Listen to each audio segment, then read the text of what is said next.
सुहेल अफरीदी खिताब कर रहे हैं, जरा ये आप सुनिए, बेबसी का इजहार आप सुनिए। उनके खिलाफ जिनकी गलती की वजह से मिस इंफॉर्मेशन होती है, झूठ बोला जाता है कि यहां पर दहशतगर्द है, इसी वजह से मासूम लोगों की शहादतें होती हैं। तो जिसने गलत इंफॉर्मेशन दी कि यहां पर दहशतगर्द हैं, हालांकि होते वहां पर मासूम लोग हैं, जिसने माटर गोला या ड्रोन अटैक किया, ये दोनों कसूरवार होते हैं। इनके खिलाफ एफआईआर भी होनी चाहिए और इनके खिलाफ कानूनी कार्रवाई भी होनी चाहिए, लेकिन कौन करेगा? पाकिस्तान में किसी में जुर्रत है कि इनके खिलाफ आवाज उठाए? पाकिस्तान में किसी की जुर्रत है को इन पर एफआईआर करे? पाकिस्तान में किसी की जुर्रत है, जो भी है, हम बेचारे सियासतदान, हम तो मजलूम हैं। ये जो सुहेल अफरीदी साहब ने बात की ना, देखिए पहले ये तनकीद करते थे ड्रोन हमलों पे, पहले ये टारगेट करते थे ड्रोन हमले नहीं होने चाहिए, ड्रोन हमले गलत हैं। अब वो अपनी तनकीद को मोड़ कर ले आए हैं कि ड्रोन हमलों के लिए जो लोग इंफॉर्मेशन देते हैं वो लोग गलत हैं। पहले कहते थे ड्रोन हमले पे एफआईआर होनी चाहिए, अब वो कहते हैं कि जो ड्रोन हमलों के लिए गलत इंफॉर्मेशन देते हैं उनके ऊपर एफआईआर होनी चाहिए। तो क्या कोई उनके ऊपर एफआईआर करेगा? किसी में हिम्मत है? यानी ड्रोन हमले पे एफआईआर देना तो बहुत दूर की बात है। जब ये साहब आए थे सुहेल अफरीदी साहब, और उन्होंने कहा था कि ये वजीर आला बनने के बाद ड्रोन हमले रुकवाएंगे, और इनका दावा था कि ड्रोन हमलों के ऊपर एफआईआर भी होंगी, इनके सारे लोग भी यही कह रहे थे, तो उस वक्त हमें लग रहा था कि शायद ये कर पाए, लेकिन एक भी एफआईआर ड्रोन हमले के खिलाफ नहीं कर पाए। अब वो बेबसी का इजहार कर रहे हैं कि ड्रोन हमले तो अपनी जगह, जो बंदा गलत इंफॉर्मेशन देता है जिसकी बुनियाद के ऊपर मासूम लोग मारे जाते हैं, इंफॉर्मेशन देने वाले पर भी एफआईआर देने की जरूरत नहीं है, हिम्मत नहीं है। तो ये एक लेवल का सरेंडर है। इमरान खान होते तो शायद वो हिम्मत दिखा देते, उन्होंने माजी में भी ड्रोन हमले बंद करवाए थे, हो सकता है वो करवा देते, लेकिन सुहेल अफरीदी साहब ने अमली तौर पे हाथ खड़े कर दिए हैं। हाथ तो नाज़रीन खड़े हैं, ये आप देखें खबर, ये मारे मईशत हैं, बहुत बड़े मईशतदान हैं, हसन जफर साहब, इन्होंने कुछ इंकशाफात किए और ये बड़े अहम इंकशाफात हैं। वो ये कहते हैं कि पिछले साल स्विट्जरलैंड में जो ड्यूस कॉन्फ्रेंस हुई थी, उसमें हमारे जो हुक्मरान गए थे पाकिस्तान के, उन्होंने दुनिया के सामने पुराना रोना धोना शुरू कर दिया, जनाब हमारे यहां सिक्योरिटी के मसाइल हैं। तो इन्हें जवाब दिया गया, आपके सिक्योरिटी के मसाइल अर्जेंटाइन और मैक्सिको से ज्यादा बड़े नहीं है। उन्होंने बहाना बना रखा है कि सिक्योरिटी मसाइल की वजह से मईशत आगे नहीं बढ़ रही, ना नौमन तेल होगा, ना राधा नाचेगी, ना सिक्योरिटी ठीक होगी और ना ही मईशत ठीक होगी।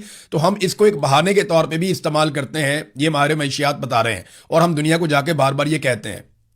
फिर उन्होंने कहा कि हुकूमत को ये वाज़े तौर पे ऐलान कर देना चाहिए कि हम डिफॉल्ट कर चुके हैं, और इसका उन्होंने सबूत भी पेश कर दिया। उनका यह दावा है कि पाकिस्तान डिफॉल्ट कर चुका है, लेकिन हुकूमत इसे तस्लीम नहीं कर रही।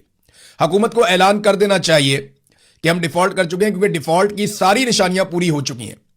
अगर आपका कर्जा जीडीपी का 50% हो जाए तो यह डिफॉल्ट की अलामत है, जबकि हमारा कर्जा जीडीपी का 70% हो चुका है। यह जरा आप समझिए, जो कौमी पैदावार होती है ना, कुल पैदावार, कि एक साल में आपने क्या कुछ बनाया, कितने का बनाया, या सर्विसेज पे पैसे मिला लें आप, जो कुछ भी आप पैदा करते हैं, चाहे अजनास हैं, चाहे इंडस्ट्री है, चाहे कुछ भी है, चाहे सर्विसेज हैं, जितना कुछ आप जनरेट करते हैं एक साल में, उसको जीडीपी कहते हैं।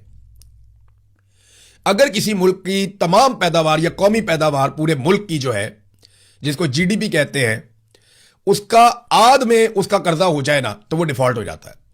लेकिन हम 70% तक हमारा कर्जा पहुंच गया है हमारे टोटल जीडीपी के। तो पाकिस्तान को अनाउंस करना चाहिए, वो ये कह रहे हैं हसन जफर साहब। लेकिन पाकिस्तान डिफॉल्ट का इसलिए भी ऐलान नहीं कर रहा कि हमारा ग्रे एरिया बहुत बड़ा है, यानी पाकिस्तान जो है उसके और भी बड़े मसाइल हैं। और डिफॉल्ट अगर ये इस वक्त ऐलान कर देते हैं तो आसिम मुनीर साहब का मुकम्मल सरेंडर अनाउंस हो जाएगा कि मईशत में पूरी तरह नाकाम हो गए, क्योंकि एक भी फील्ड में आसिम मुनीर साहब कामयाब नहीं हुए। ये मैंने आपको बताया, मुकम्मल फेलियर हो चुका है मौजूदा रजीम का। और ये पूरी कहानी आपको इन दो जुमलों में, जो अभी हसन जफर साहब के मैंने आपको बताए, मईशत के माहिर हैं, वो ये बता रहे हैं किस तरीके से हम सिक्योरिटी के बहाने बनाकर दुनिया को कहते हैं कि हम पैसे नहीं दे सकते, या हमारे हालात बहुत खराब हैं, हमारी मदद करें।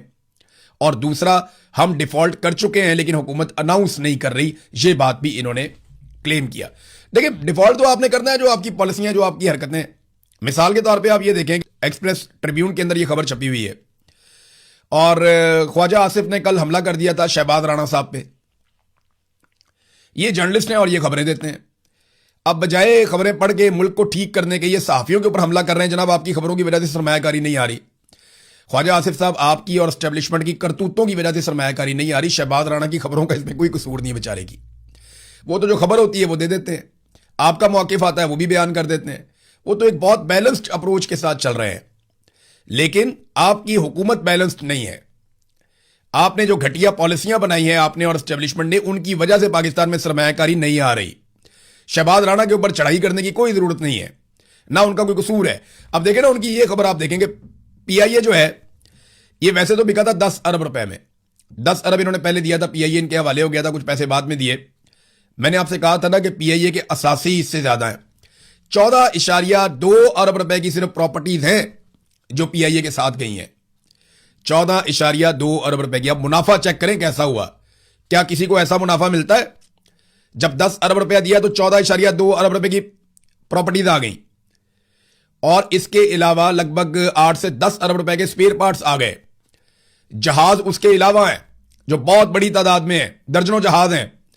इंटरनेशनल एयरलाइन है तो उसके रूट्स भी हैं, वो भी साथ दे दिए। उसकी गुडविल है वो भी साथ दे दी।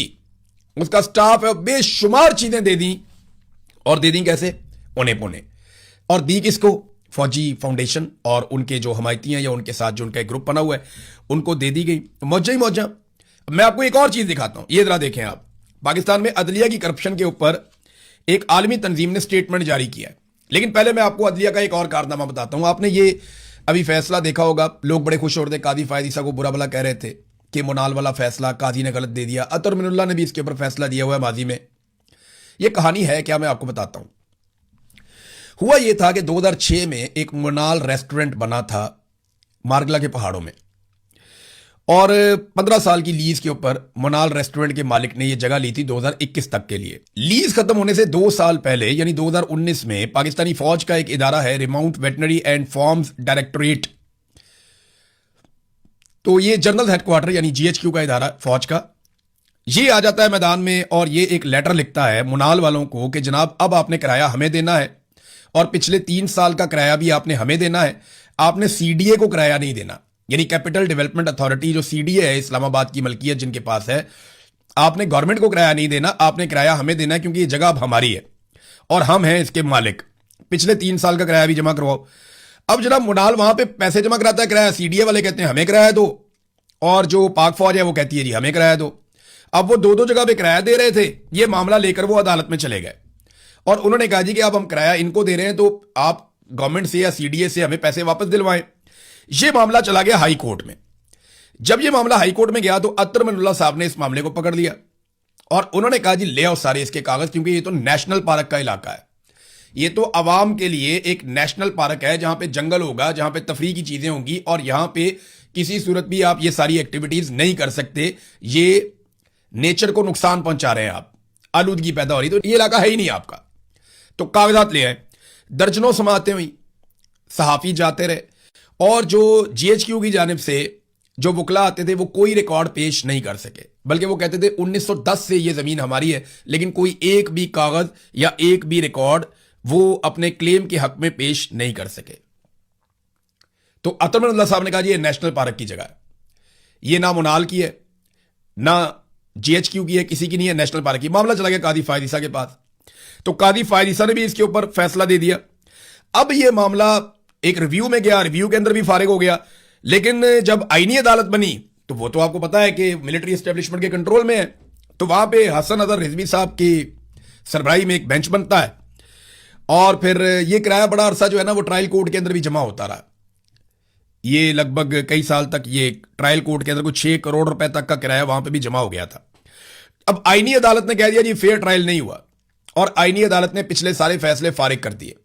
यानी ये जो 8000 एकड़ से ज्यादा जमीन के ऊपर दावा किया गया जीएचक्यू की जानिब से, तो उन्हें इसका सबसे बड़ा फायदा हुआ। अब ये जमीन जीएचक्यू की है क्योंकि फैसला फारिग कर दिया गया।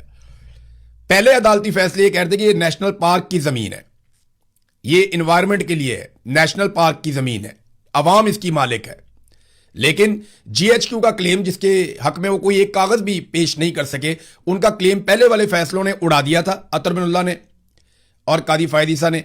अब जनाब जो नया फैसला आया उसके मुताबिक उन्होंने कहा सिविल कोर्ट डिसाइड कर लेगा, और सिविल कोर्ट भी डिसाइड करेगा वो जो 2 एकड़ मुनाल के पास है ना, 2-3 एकड़ उसके ऊपर डिसाइड करेगा कि मुनाल अपने 2-3 एकड़ का मामला लेकर चला जाएगा सिविल कोर्ट के अंदर, बाकी सारा फैसला कलअदम, और अब सारा कब्जा, सारा कंट्रोल जो है वो चला गया GHQ के पास।